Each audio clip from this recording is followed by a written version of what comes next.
Сегодня день неплохой. Но, надеюсь, еще что-нибудь возьмем.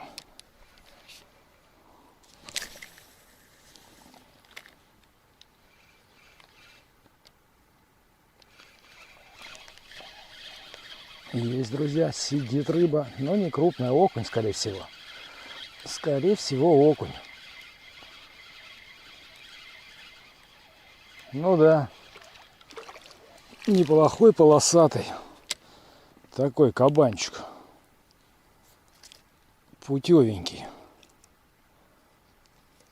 Пойдет. Окунь — это хорошо.